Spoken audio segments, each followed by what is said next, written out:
E já estamos de volta ao vivo e em cores com o seu programa Vida e Saúde, agradecendo, é claro, o seu carinho, a sua sintonia, a sua audiência.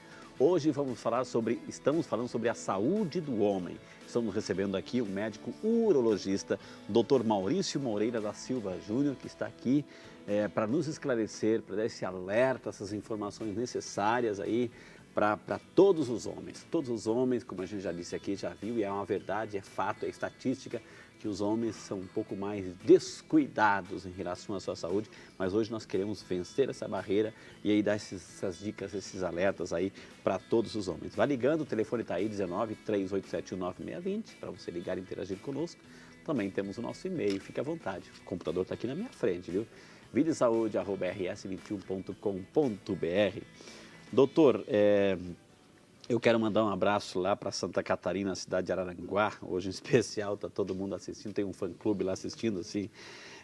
Está dizendo assim, olá meu irmão, hoje é uma data muito especial para todos nós, né? Então é a Gislaine que está mandando, em nome da Rejane, da mãe, enfim, dona Nadir. Hoje você completa mais um ano de sacerdócio, é verdade, 18 anos de padre, a gente está celebrando. Meu irmão, eu tenho tantas coisas para te falar, tantas coisas para agradecer, mas hoje eu só quero pedir que Deus te proteja, te ilumine, te guarde sempre, sempre. Obrigado por você ser quem você é. Te amamos muito, tua família que tanto te ama. A Gislaine lá, Silvino, o Guilherme, o Henrique, o Gerson, lá estão todo mundo assistindo, dona Nadir. Falou assim que o meu sobrinho de 1 ano e meio está dizendo, já está dizendo titi, está na frente da televisão dizendo titio, né? Que Deus abençoe, Gislaine, um beijo para vocês, sabe que eu amo de coração minha família, é tudo de bom. Muito obrigado por fazer parte dessa história, para você, para o Silvino, aí, para a Rejane, para o Serrano, para a mãe, para o marido, para o Clésio, enfim. Que Deus abençoe vocês, meus irmãos e meus sobrinhos. Muito obrigado de coração, viu? Doutor, aqui, depois dessa festa aqui maravilhosa, a Rita, ela mandou um e-mail para a gente, obrigado Rita, que Deus abençoe também. Falou assim que meu filho tem 8 anos, a gente terminou o bloco passado falando um pouco de fimose, dessa fase da criança aí. Ela disse que ele tem fimose muito fechada, porém percebo que o pipi dele está bem pequeno. É normal? Pergunta a nossa amiga Rita Vetucci, né, que está nos acompanhando, doutor. Temos que observar uma coisa muito importante na criança e que é muito frequente, é a obesidade infantil.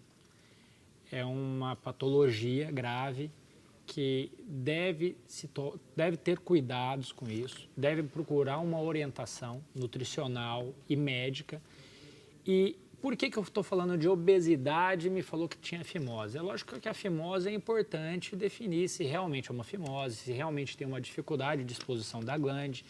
Deve sim buscar um acompanhamento médico, um tratamento. Porém, muitas mães têm a preocupação que meu filho é meio gordinho e tem o pênis um pouco curto. Na maioria das vezes, o que acontece é que a criança que é um pouco obesa, acontece que o pênis fica embutido. A gordura ela vai ocorrer numa deposição de gordura na região púbica e isso vai embutir no pênis. Quando os pais olham para o pênis da criança, na realidade tem uma haste peniana que a princípio parece pequena. Porém, na realidade, nada mais é do que a criança está gordinha e o pênis é totalmente normal. Isso é muito comum acontecer no consultório e, na realidade, o que deve ser tomado cuidado é com a obesidade, não com o tamanho do pênis. Sim. A fimose é importante acompanhar, porém, a obesidade infantil também é uma preocupação e deve ser feito um acompanhamento médico nutricional. Doutor Maurício, é bem verdade que agora eu vou, né, aproveitando que as perguntas começam a chegar, estão misturando todo o tema, câncer de próstata, enfim, a gente vai, na medida do possível, respeitando a faixa etária para a gente fazer as perguntas, enfim. Agora, é normal, quando a menina, né, começa a se desenvolver como menina, ela já começa talvez a primeira menstruação, enfim, a mãe, por ser mulher, enfim, ela tem esse cuidado, né, digamos, se falar a mesma linguagem, ela fala abertamente para a filha, enfim, porque já passou por esse processo também, então leva no médico, leva no ginecologista, né. Aí tem o menino lá tem 10 anos, tem 11 anos, enfim, por que o pai não leva? Ou não é para levar, ou porque o menino é outro processo, é outra etapa, é outra fase, ou não precisa, ou é tabu, é machismo. Por que a mãe tem essa preocupação com a menina e, digamos assim, com o menininho ainda não? Isso é uma curiosidade mesmo. Realmente o pai deveria levar. Ou conversar, né? O pai, ele tem, por ser paternalista, às vezes, assim, isso é a opinião de cada um, mas a tendência dele ser o quê? Preocupado mais com a parte econômica da família. E a mãe ligado mais na parte na parte de saúde. Então, a mãe, ela se preocupa com a saúde, geralmente é dos filhos e do marido. 50% é a mulher que marca a consulta para o homem. Porém, é importante nós começarmos a mudar um pouco essa cabeça. É importante o homem ter esse tipo de conversa com o filho, com as relações afetivas do filho, que começa na idade aí dos 16, 17, 18 anos. Porque tá falando do mesmo sexo, então o pai é importante ter esse tipo de acompanhamento e deveria exercer um pouco mais esse papel realmente.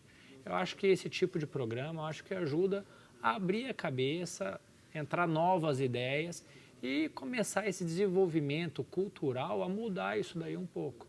Porque, sem dúvida, é importante o pai ter um pouco mais de ação na saúde da família e dos filhos. Doutora, é mais comum, assim, a gente percebe dentro dessa mesma linha, que geralmente assim a mãe, ela, por cuidar da saúde total da casa dela e dos filhos, do marido, enfim, ela tem essa preocupação e com a menina também ela já vai orientando, ginecologista, enfim. E geralmente o menininho vai aprendendo ou na rodinha de amigos, ou na escola, ou na rua, etc. Assim. Agora a pergunta é a seguinte, uma mãe que tem um filho adolescente, de repente por situações da vida, ou é separada, ou o marido saiu de casa, ou enfim, o marido já não está junto mais, enfim. Como é que uma mãe que tem um filho lá de 11 anos, 12 anos, como é que ela tem que falar com o filho, doutor? Né? Com a filha, com a menina ela já sabe, mas com o menino, o que ela tem que se preocupar?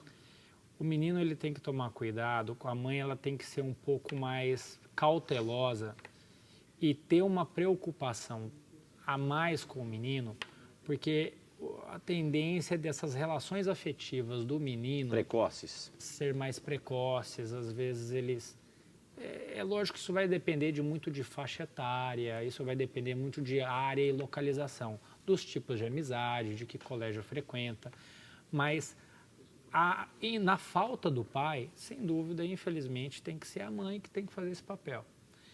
Eu falo por experiência própria. Na minha casa, quem me levava para o médico era minha mãe. Não que meu pai não esteja presente, okay, não esteja preocupado, mas ele, pelo trabalho, a minha mãe geralmente acompanhava.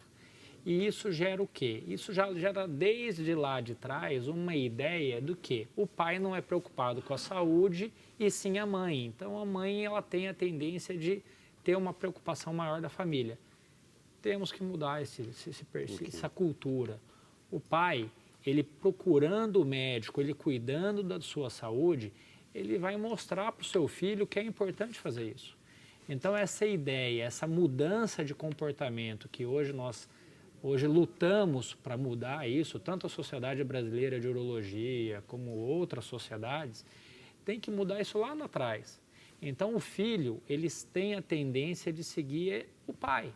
Então é o que o pai faz, é como o pai faz. E se o pai tem uma preocupação com a saúde, marca um médico para fazer um check-up anual, se preocupa e orienta o filho, a tendência é no futuro repetir as ações do pai. Ok. Estou vendo esse é o Vida e Saúde, hoje estamos falando sobre a saúde do homem. Tem muitas perguntas já chegando sobre próstata, câncer de próstata. A gente vai fazer, calma que a gente vai fazer. Nós estamos aí vendo faixa etária, as fases da vida, enfim, já estamos na adolescência.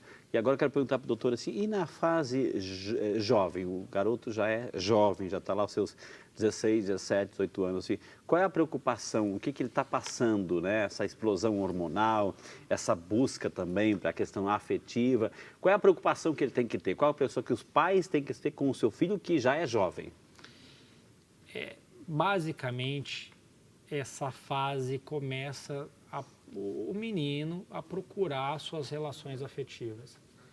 Isso é de extrema importância ter uma orientação prévia antes, para que não possa acontecer que a gente já sabe que acontece por aí. Então, ter uma orientação sobre esse tipo de fase é muito importante. Isso, o pai e a mãe podem fazer isso, principalmente o pai, mas sempre buscando uma ajuda de um profissional, fica um pouco mais fácil. O menino escutando, às vezes, de um médico, de uma pessoa de fora, a tendência é ele seguir um pouco mais as orientações, porém, o papel do pai e da mãe é importante nesse caso. Tudo isso que a gente está vendo, né, gente? Infelizmente, o que a gente vê aí, né? São doenças sexualmente transmissíveis, né? São gravidez, né? Na adolescência, na juventude, precoce, né? Entendeu? O exercício da sexualidade desenfreado.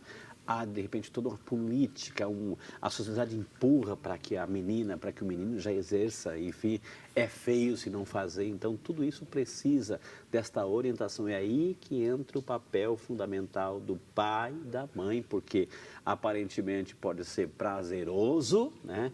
Mas traz consequências muitas vezes trágicas, drásticas, amargas na vida, se não houver orientação, se não houver assim também essa questão de diálogo, essa questão de valores, enfim, para a saúde de toda a sua família, viu?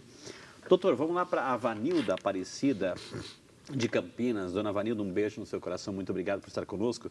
Ela falou assim que meu esposo possui problemas de sangramento pelo reto. Ele tem muitas dores nos testículos e eles estão diminuindo gradativamente. E gostaria de saber qual seria o problema e ele ainda não foi ao médico. Assim, ela termina dizendo, ele não foi ao médico. É como ajudar assim, um marido da Dona Vanilda, doutor? Dona Vanilda, isso é um problema grave. Realmente deve procurar um tratamento médico. A questão é que a tendência do médico é sempre ficar preocupado pela patologia mais grave. Então, nós temos que descartar as patologias mais graves e aí sim, descartando essas patologias e pesquisando outras. Uma coisa muito comum que causa sangramento anal são hemorroidas, que é muito comum na população, fissura, que no momento da evacuação machuca o ânus e gera um sangramento, porém, câncer de intestino, câncer de cólon, que é comum, geralmente cursa com sangramento. Então, é essencial, se seu marido, Dona Vanilda, principalmente se ele é tabagista, se ele não leva uma vida saudável, procurar um proctologista, que tem que ser feito o quê? Um exame que é uma endoscopia do intestino, justamente para poder ser descartado a questão de câncer de intestino. Que maravilha, viu? Como é bom a gente perguntar. Eu quero mandar um abraço para a Áurea Miranda Intrieri de Jacareí, São Paulo. Obrigado, Áurea, Deus abençoe. Está mandando um grande abraço para o Frei, para o doutor, está parabenizando também o Frei para o dia de hoje. Quero agradecer a Deus pelo bem que ele nos faz. Que Deus abençoe a Áurea. Muito obrigado de coração, viu? Está parabenizando o programa. E com essa homenagem, esse elogio da Dona Áurea, nós vamos chamar mais um intervalo. Temos muitas perguntas chegando, vá fazendo a sua. O assunto de hoje é de extrema importância, a saúde do homem. Esse é o Vida e Saúde que volta já só para você. A importância do exercício físico. O sedentarismo, ele acompanha muitas doenças. E nós sabemos que o indivíduo que tem o organismo bem treinado, o corpo bem estruturado, ele está preparado para algumas alterações em termos de esforços, vai muito melhor se ele for um indivíduo ativo em comparação ao sedentário. Movimente-se.